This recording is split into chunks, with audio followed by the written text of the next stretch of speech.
Hey you guys, it's Unique with Unique Travels TV. And Chris, aka KoKo Bunny. She now has her own channel, so you guys can go follow her, KoKo Bunny. So yeah, we are leaving China. Today is June 29th, and we'll be leaving China. Well, we're leaving mainland China tomorrow and going into Hong Kong because our visa expires tomorrow, and we'll be flying out of China, well, out of Hong Kong on Saturday. So in 2 days, we're very, very excited. We can't wait. Like, yes. I'm excited. I'm so excited. I don't want to be home for the whole 3 weeks, but I'm excited to go home and visit. Yeah, I'm excited to go home and visit, eat some great things like American Deli and Chick-fil-A, all the good foods that I miss in Atlanta. Just America, period, even if it wasn't Atlanta. And, you know, see all my family and my friends and get to go to Six Flags and, you know, different things. Of course, I would have rather have gone to another country like Tokyo or something like that, but, or Japan, for if I said country, but city. I had to go home to take my teaching test. So that's why we are going, because it cannot be taken abroad. So yeah, this is just a video. We're coming to you guys today to talk about China. Like, do we regret anything? What have we learned? You know, so do you have any regrets? No, I mean, because how often can you say I lived in China? So, I mean, I'm glad we came and got to experience it, and we're not like having to be here for too long, and we can leave. So. Right, I'm very excited. We get people asking us. I don't have any regrets either. I think that it was a very big learning experience dealing with culture shock for the first time in my life. And because even when we went to Ecuador, it wasn't really a culture shock because we were really taken care of. We were really pampered. We stayed on a compound with a pool. We had our own cabanas and hammocks, and there's videos about that if you guys want to check it out. When we were taking our shelter, someone cooked for us 3 times a day. Like, it was very, and the people that we were around, they just spoke Spanish, but they were really like us, I guess, because it still has America on it, South America. But, you know, their mannerisms and everything was still the same, besides there not being any toilet paper in the bathroom. In some of the bathrooms we went into in Ecuador, everything else was... Or having to put the toilet paper in the trash can instead of flushing it. Right, yeah. So, but like, as far as being around the people and the culture, it was a whole different environment than China. China is a culture shock. Okay, China is different. This is not America at all. Like, in any shape, form, or fashion, there's nothing American about China. Like, some days when I go outside, I just be like, am I on another planet? Where am I? Like, what is this? Where am I? And I'm like, oh, China. Right, but I feel like I don't regret it. I've had a good time. We went to a lot of places, got to see Thailand, Vietnam, Taiwan, which we will be moving July 28th. We're moving to Taiwan to teach there for a year, and who knows what will happen after that. And we got to do a lot. We got to go snorkeling and jet ski riding, 2 things I've never done before, canoeing in a bat cave. Monkey Beach and seeing monkeys, and up close and personal that I could reach out and touch the monkey. We've done a lot of things. So. We met some cool people. Like when the yoga retreat, those people were cool. Yeah, when we went RTVs, when we did the RTVs. Never did that before. We rode a horse. I hadn't done that since I was a kid, so that was like the really first time. Even if it was like some bull, because we just went around in a circle on top of the horse, and then there was a man holding the reins on the horse as you were walking, so it wasn't like a free horseback ride or anything. And so yeah, we met a lot of people. We went sailing where Chris was freaking out. We got a video about that. Yeah, she was freaking out on the inside. I had motion sickness, so I was just like, I don't want to throw up, but I wasn't like, oh my god, we're all gonna die, like Chris was. But and I was not the only one, so don't be doing that. It was another girl. We were on the boat. Don't be doing that. And before we got on the boat, I had already told her how I felt about it. So I got on it though. Because you're trying to play me on this video. That's you. But yeah, we found out about jobs like VIP Kid, which is our online job that we do that we love. So we're able to make money while we're on this 3-week vacation in Atlanta. Our vacations are actually cut short, which isn't a bad thing because in Taiwan they start school in August versus September like in mainland China. So it's only 3.5 weeks and then we're getting out there, which is kind of good because we're not, spending all this money on hotels and all that good stuff. And not really making steady income because with VIP Kid, you never know how much you're going to make. So it's not like a set salary check. But as far as China is concerned, like I said, I don't have any regrets. I feel like I learned a lot.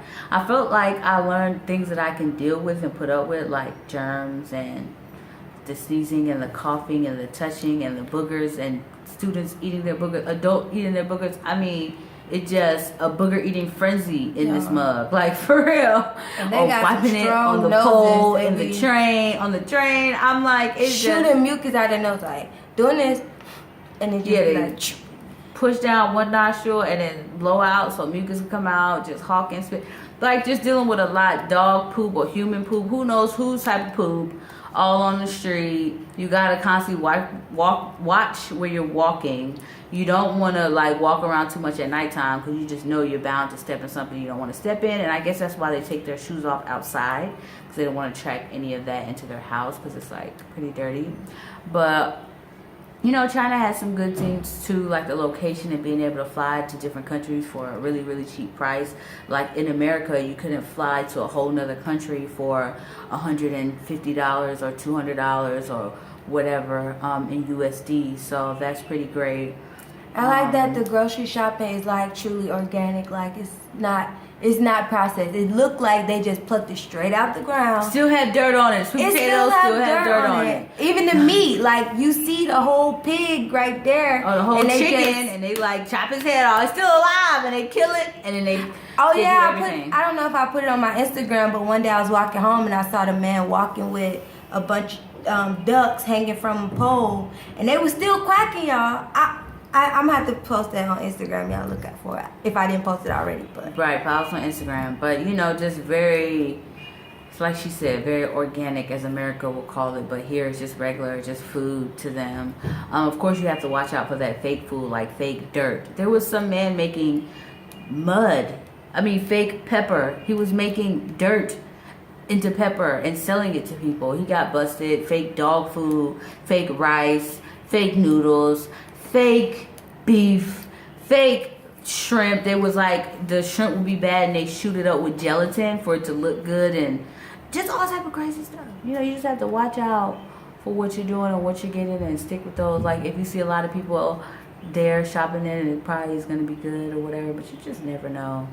I don't like that they don't have good safety, like driving safety. Like every day when I'm walking home at the same time as the kids, the cars just be moving around and they be on their phone. They be like literally on their phone and the kids are, kids don't pay attention. They running behind in front of the cars. And I'm like, you this close to tapping someone's child. Like, I don't like that. That really be bothering me. I be having to leave before the kids or after the kids because I can't. Right. So I still have to say the best part for China for me would be going to work and teaching my classes. So that makes that's it like, all better. That's like the best part of being in China, and that's why I came. So I guess that should be the best part. Right. All of my students have been adding me on this thing called QQ. In WeChat. And they already be like, Kristen, when are you leaving? Are you coming back? Are you not going to be our teacher anymore? I'll be like, no, sorry, no. They be like, why? I'm like, you just want to watch TV. Just watch TV and be quiet. Stop asking me these questions, okay? I think the worst part about China dealing with the people or dealing with your companies, when you have recruiters, they can be very annoying, very worrisome, like very last minute, just unprofessional, tell you to do things after the date has passed. Like the cops came knocking on our door asking for our paperwork from when we registered at the police station. I had mine, Kristen to have hers. Her company, the lady over her company named Amy, never took her to get hers. She calls Amy on the phone. Amy's like, oh, you don't have the paper? did you take me to get the paper? Like, what are you talking about? You know I don't have the paper. And she's just like, oh, you know. And they do that a lot. Like, they know they were supposed to do something, but they'll still ask a stupid question like, oh, you don't have, or oh, you didn't do. Or like this week, she gonna tell me I'm not gonna get paid to the 3rd. I'm like, I leave on the 1st. And you said I was getting paid this week, which means before the 30th. And then she told me, but why do you have to leave so urgent? I sent you my flight itinerary over a month ago. And you know that you applied for my visa and it expires June 30th. And I didn't apply for my own visa. Oh, maybe if you're going to another company, it's okay. I'm not going to another company, okay? It ain't got nothing to do with you and my money right now. Right now, my money. This is what we talking about. Don't talk about nothing else but my money. But she put it in there today though, so right. We're not gonna go off on her about that. She put that money right. in. Like my company, they're like changing rules and stuff, and so my expat certificate, which is like this ID that they give you that has your picture and some stuff on there, like your Chinese ID number or whatever, was in my company's name and not my school's name. So now they changed the law where it has to be in your company's name. So they're like, oh, we need to reapply for your paperwork and this, that, and third. It's less than a month before school is over and you just now want to do this stuff. Oh, well, actually, we need to extend your visa so we can work it. No, my ticket has already been bought. I'm in advance. I'm not a last minute person. So my ticket is already bought and I'm leaving. And that's just that. So you just have to deal with stuff like that. Just last minute. Oh, can you meet me at such and such building at such and such exit that's 45 minutes away from your house so we can do such and such. And we might have to be waiting for 3 hours. Like when I went to the Social Security building or whatever, social insurance building. I mean, it's just very annoying. So or they be trying to hold your passport like you ain't got stuff to do. You could just bring me your passport or post it to me and then what? Right. No, exactly. That's my identification. Everywhere I go I need that. I don't have no Chinese card. I can't speak Chinese. So if they be like, where's your papers? I'll be like, what? I don't know. Exactly. So dealing with the company recruiters is the worst part to me of China, working in China. Of course, you could probably find a job where it's directly with the school, but a lot of the schools get recruiters because they don't speak English, so they can't give you an interview and all that good stuff. So they go through a recruiter who can speak English, and the recruiter takes money off the top. So you don't really know how much you're making, but you're probably making twice as much as what you're actually getting paid because they get their cut. So every time they get paid, every time you get paid, they take their money and then they give it to you. So the school doesn't pay you. The school pays the recruiter, then the recruiter pays you. It's like a whole middleman thing that they have going on there, and it's perfectly legal. Even for housing, they have realtors, and you have to pay like for apartment, realtors for apartment, not even for a house, and you have to pay them to take, I don't even know what you pay them for, but I guess to find your apartment. And it's just all this type of stuff. But I guess that's how they make the economy work, try to get people to work and give them these type of jobs for them to do. So I can't, that's their culture and that's what they do here, and it's legal, so I can't knock them for it, but it is pretty annoying. Yeah. Even with us leaving, you know that we're leaving on the 30th. Why do you keep trying to have people come and walk up into my space? Like, until the 30th, this is my space. Asking for if we could do apartment tours and stuff. Right, but can they take pictures? No, you can't take pictures. My clothes is hanging outside on the thing. What? No, I do not want my drawers in your photo. No. Right, or just we're moving, so everything is all over the place. We're packing, we're doing this, we're doing that, and you want to have strangers walk up in here to look around. But maybe it's an Asian thing, because when we went to Taiwan, we went to go see some apartments. We went apartment hunting this past weekend. We went to Taiwan, and we thought it was going to be an empty apartment. It was a lady in there, and she was still living there. Stuff was everywhere, and she's like, oh, she's moving in like 3 days or something, and she had no problem with us walking around and looking at things. But I'm like, in America, we don't do stuff like that. You go on a tour, they usually have a model for you to look at, or you go on a tour after that person has moved out and you've actually cleaned it up. Who wants to look at an apartment that's not clean? Even when we moved in, it was not clean, so they probably don't clean it. That's just something they do. It's just all these things, we could just go on and on and on for like an hour about China and just the things that are so different from America to here. But of course, it's not America, and if I wanted to deal with American things, I would have stayed there.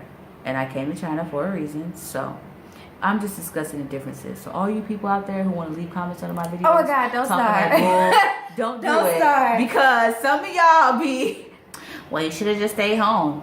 Well, you wasn't invited to China anyway. Actually, I was, because to get to China, you need an invitation letter. So to work in China, someone has to invite you. So I'm not gonna get on that. If you guys want to check that out, basically you a troll anyway, because who are you and where you look like? Yeah, so Jerry and some other people who've commented on my Black in China video where I talk about things that I dislike about China, who come on there talking that smack about, oh, I went to America and I went to Atlanta and it looked like it was Africa because it was all these black people. I was just about to say something about that. If you travel, please, people, share, tell a friend. If you travel, you need to open your mind to the things around you, because Atlanta don't really know nothing about Africa as much as you do from China. So why do y'all keep trying to compare? Yeah, why do you keep... I would have been fine if you said, I just seen a whole bunch of black people. Okay, yeah, there's a whole bunch of black people in Atlanta airport. But you talking about you feel like you stepped out in Africa. Well, when I step out in China, I feel like I stepped out into the zoo. The village. Savages. It smells like crap everywhere. All day long. I don't want to bash China in this video, because then I'm going to get people. But that's it. That's how you got to say. Under my videos. And I don't want to hear it. Just like I told that man. I would not say not come to China. Hit the thumbs down button for dislike and keep it moving. Instead, you keep replying, so you're giving me views. And as you can see, I have ads on these videos, so I get money for every view that you give me. So just stop. Because you're helping me. I don't care.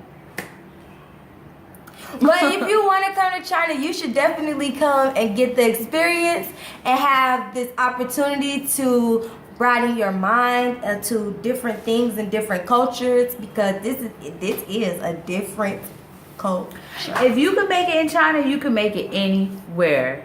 Like they said, there's like 3 or 4 different type of people. The people who come to China who can't even make it past complete their contract, their 1-year contract. People in China who do their contract because they made a commitment, then they leave, like us. The people in China who come and stay for like 3-5 years because they want to experience everything and blah, blah, blah. And the people who are lifers who come here and they stay. We've met a few lifers where Shane, was that her name? The lady who was over our retreat, she's been here for like 13 years. She has a Chinese girlfriend, the whole 9 yards. This is her home. Oh, Lisa. Lisa, I don't know, because the thing is Shanty Monkey, so that's her name on WeChat. Her name is Lisa and her girlfriend Dorothy, who is Chinese, and she's from Canada, and she's been here for 13 years, and she loves it. Another lady I know. But even her dad, she said her dad had came to China for a while, has a Chinese wife and right. So they just like Chinese. They just like Chinese people. They just like China or whatever. But you meet some black people who've been here and they're like, oh, it's the greatest. I also think it really depends on your city. I hear of like Shanghai, Beijing, even though the pollution is horrible, and if you really want to do that to your lungs, then go ahead. And it's cold, like cold in the wintertime, like death. Like you're in like Antarctica or something. Of course not that bad, I'm over exaggerating, but you guys know what I'm saying. And like Guangzhou, like the big tier 1 cities, I hear they love it there. It's so great. They have everything just like you were at home, and you can, you know, you have your friends and you have events and outings and blah, blah, blah, blah, blah, blah. They just love it. It's the greatest city in the world. And they stay here. They've been here for 10 years. They've been here for 15 years. They got Chinese husbands, Chinese girlfriends, Chinese everything, which is fine for them.